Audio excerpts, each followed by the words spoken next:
Los modelos que antes predecían números, ahora escriben, razonan y conversan contigo. Bienvenido a la era de los LLMs. Hoy nos vamos a sumergir a fondo en los modelos lingüísticos grandes.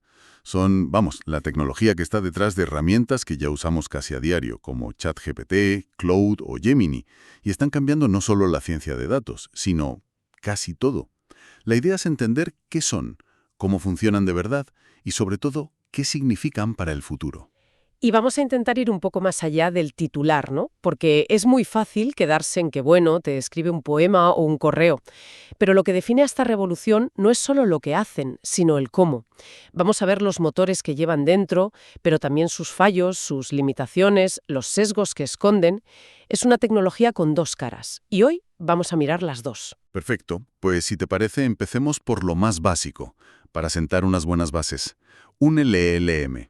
Para quien no esté tan metido en este mundo, la analogía que siempre se oye es que es como el autocompletado del móvil, pero a lo bestia. Es una simplificación justa. Es un buen punto de partida, sí. Pero se queda corto muy rápido. El autocompletado de tu móvil sugiere una palabra basándose en las dos o tres anteriores.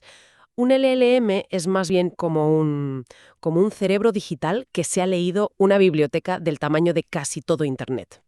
Y ojo, no es que memorice, sino que aprende los patrones, el contexto, las relaciones súper complejas entre las palabras. Su tarea principal sigue siendo la misma, predecir la siguiente palabra o token para ser exactos. Pero de esa tarea tan simple emerge la capacidad de conversar, de razonar, de traducir o de escribir código. Ahí está la clave, ¿no? El salto de predecir a razonar. Y esto, claro, no ha salido de la nada. Los que llevamos ya un tiempo en esto recordamos los modelos de NLP de hace no tantos años. ¿Cuál fue el punto de inflexión que nos trajo hasta aquí? El punto de inflexión tiene un nombre y una fecha, clarísimos. La arquitectura Transformer, en 2017. Antes de eso teníamos modelos como Bag of Words, que, era literalmente un saco de palabras. Daba igual perro muerde a hombre que hombre muerde a perro. El orden no importaba. Cero. Luego llegó Word2Vec, que ya entendía que las palabras cercanas tenían relación, pero su contexto era muy pequeño. Y entonces los Transformers lo cambiaron todo con un concepto clave: el mecanismo de atención. Mecanismo de atención. Suena algo casi humano. ¿Significa que el modelo se concentra en lo que es importante? Exactamente. Es como hacemos nosotros al leer. No le das el mismo peso a la palabra y que al verbo principal de la frase. El mecanismo de atención permite al modelo hacer justo eso. En lugar de ir palabra por palabra, en secuencia, mira toda la frase a la vez y decide qué palabras son más relevantes para entender a las demás. Esto le permite capturar contextos súper largos y relaciones que antes eran, imposibles. Es la diferencia entre leer una frase y entenderla de verdad. Entendido. Y sobre esa base de la atención, me suena que han ido surgiendo técnicas para guiar el pensamiento del modelo. He oído hablar mucho del chain of thought. Sí, la cadena de pensamiento. Es una de las técnicas de prompting más curiosas y efectivas. Se dieron cuenta de que si a la instrucción le añades algo tan simple como pensemos paso a paso, el rendimiento del modelo en problemas de lógica o mates se dispara. ¿Solo con eso? Solo con eso. No le das más información. Solo le pides que, piense en voz alta. Al forzarle a generar los pasos intermedios, llega a la conclusión correcta mucho más a menudo. Es como pedirle al estudiante que no ponga solo el resultado, sino que enseñe cómo ha llegado a él. Pero esto me genera una duda. Este razonamiento, por muy bueno que sea, se basa en los datos con los que se entrenó, ¿no? Ayer mismo le pregunté a un LLM por un resultado de un partido de la semana pasada y me dijo que no tenía acceso a información tan reciente. ¿De qué sirve razonar si trabajas con datos viejos? Has puesto el dedo en la llaga. Esa es una de sus mayores limitaciones. Y la solución se llama Retrieval Augmented Generation, o RAG. Es una idea brillante. En lugar de que el LLM responda solo con lo que recuerda, el sistema RAG, primero, busca en una base de datos externa y actualizada. Podrían ser noticias, documentos de una empresa, artículos científicos, lo que sea. Y después le pasa esa información fresquita al LLM junto con la pregunta y le dice: oye, usa esto para formular tu respuesta. O sea, le das los apuntes justo antes del examen. Justo. Esto soluciona lo de la actualidad y, supongo, también reduce las famosas alucinaciones, ¿no? Que se invente cosas. Exacto. Las reduce drásticamente, porque la respuesta se ancla en datos reales, verificables, que acaba de consultar. Es el puente perfecto entre su conocimiento general y el mundo real. Vale, la tecnología es fascinante. Pero vamos a ponerle nombres. El mercado está que arde. Ya no es solo ChatGPT.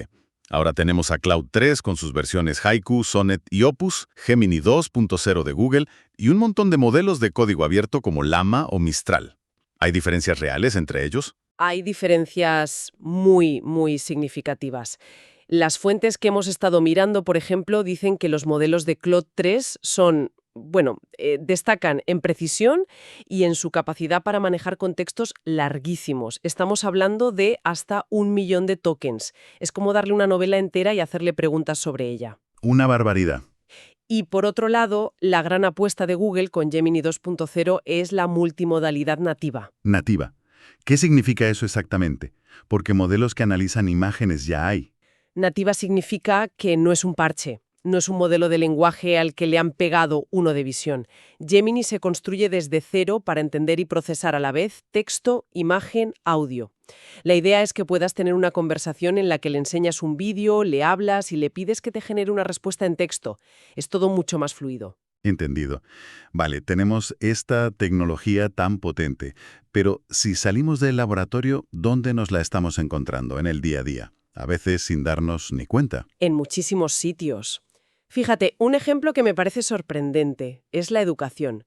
Ya hay estudios que usan LLMs para corregir automáticamente trabajos de programación de estudiantes. Y lo más curioso que han descubierto es que los modelos tienen personalidad como correctores. ¿Cómo qué personalidad? Pues que algunos son más liberales y puntúan más alto y otros son súper restrictivos. Me recuerda a los profesores de la carrera, ¿no? Siempre estaba el que era un hueso y el que aprobaba a todo el mundo. Totalmente. Pues parece que los LLMs replican esos arquetipos. Lo que sí es consistente es que ninguno parece ser tan generoso como un profesor humano. Qué curioso. Y fuera de la academia, pienso en algo masivo como Reddit. Moderar esa plataforma tiene que ser un infierno. Es un caso de estudio perfecto. Reddit explicó hace poco que usa un modelo de código abierto, Zephyr 7b, para detectar contenido que viola sus normas. Y aquí viene lo interesante. Eligieron ese modelo precisamente porque no venía con barreras de seguridad de fábrica. Espera un momento. ¿Me estás diciendo que cogieron un modelo salvaje, sin filtros, para moderar una de las mayores comunidades de Internet? Suena muy arriesgado. Suena arriesgado, pero es muy inteligente. Al tener un modelo base sin restricciones, pudieron moldearlo exactamente a sus necesidades. Usaron técnicas como el Supervised Fine-Tuning, dándole miles de ejemplos de lo que para ellos está bien y mal, y luego Direct Preference Optimization, donde humanos comparaban respuestas y elegían la mejor. Ah, claro. Es un control total. En lugar de heredar las reglas de seguridad de Google o de OpenAI, construyeron las suyas desde cero, lo hicieron a medida. Un moderador a medida. Y en el mundo de la empresa, de los datos, ¿cómo está cambiando nuestro trabajo? Lo está cambiando radicalmente. La automatización de informes es lo más obvio, claro. Pero el cambio de verdad es lo que llaman Conversational BI o Business Intelligence conversacional. El director de marketing ya no necesita pedir un informe a un analista. Podría escribir directamente: dame las ventas del producto X este trimestre por región y explícame por qué hay un pico en Andalucía. Y el sistema genera el código SQL, ejecuta la consulta, crea el gráfico y te da un resumen en texto. Es tener un analista junior disponible 24/7. Vale, hasta ahora todo son luces, capacidades asombrosas. Pero aquí es donde para mí se pone la cosa de verdad interesante. Porque no es oro todo lo que reluce. Estos modelos tienen un lado oscuro. Desde luego. Y el mayor problema, el más fundamental, son los sesgos. Y aquí hay que distinguir dos tipos. Primero, el sesgo intrínseco.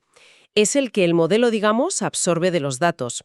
Si ha leído millones de textos donde la palabra doctor se asocia más a hombres y enfermera a mujeres, el modelo no es que sea sexista, es que es un buen estadístico.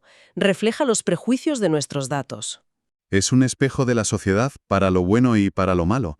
Si le pido una historia sobre un CEO, por defecto probablemente lo imagine hombre, a menos que yo le diga lo contrario. Precisamente. Y luego está el sesgo extrínseco, que aparece cuando lo aplicas.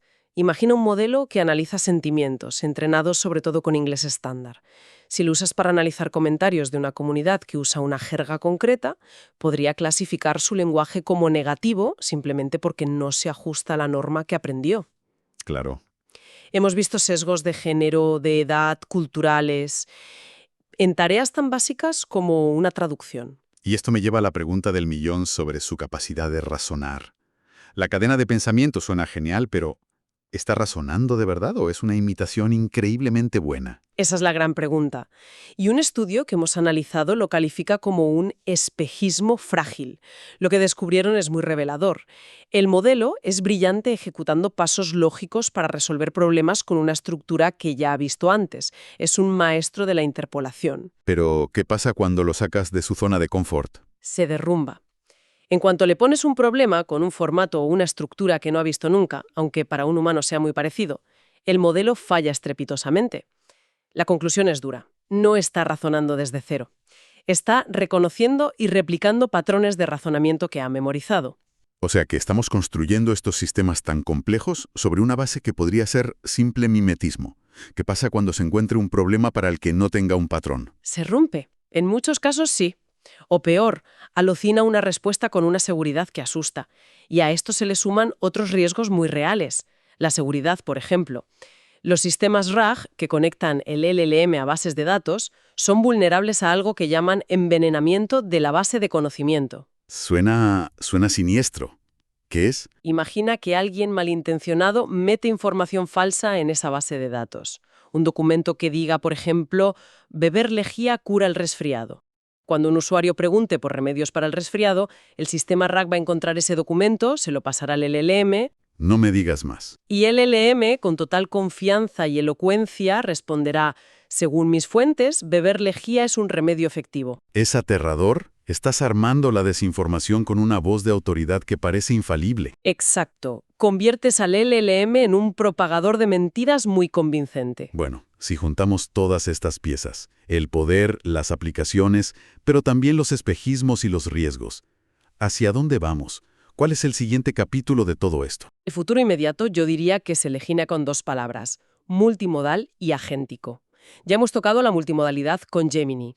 Esa capacidad de interactuar con más que solo texto va a cambiarlo todo. Dejará de ser un chatbot para ser un compañero de análisis mucho más completo. Y agéntico. ¿Te refieres a que el modelo pasa de responder a actuar? Justo a eso.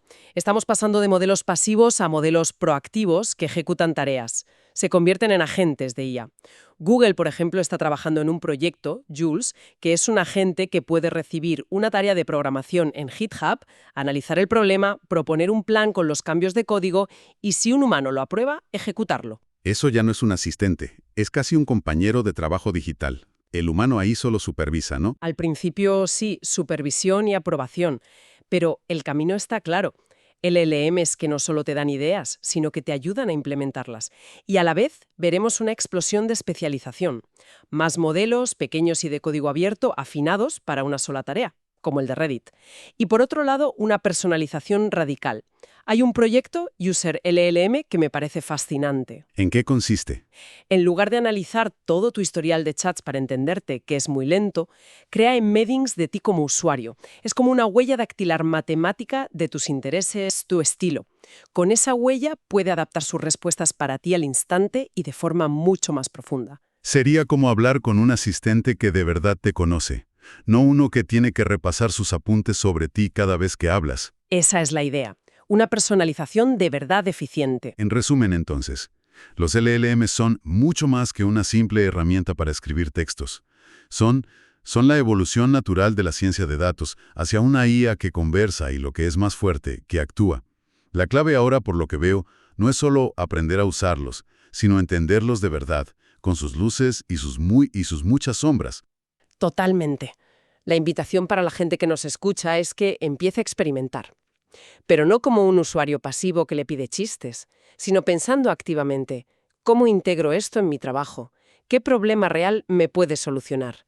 Y sobre todo, hacerlo siempre con una buena dosis de escepticismo, siendo muy consciente de sus límites. Y creo que aquí queda una reflexión final. Hemos hecho un esfuerzo tecnológico y económico brutal para que estas máquinas entiendan nuestro lenguaje. Sin duda. Pero el verdadero desafío, el que va a definir la próxima década, es asegurarnos de que entiendan nuestros valores. La gran pregunta pendiente es, ¿cómo integramos el contexto, la equidad, el matiz, no solo los datos, en el núcleo de su razonamiento? Porque enseñarles a hablar, en el fondo, ha sido la parte fácil. El futuro ya habla tu idioma. Y también lo entiende.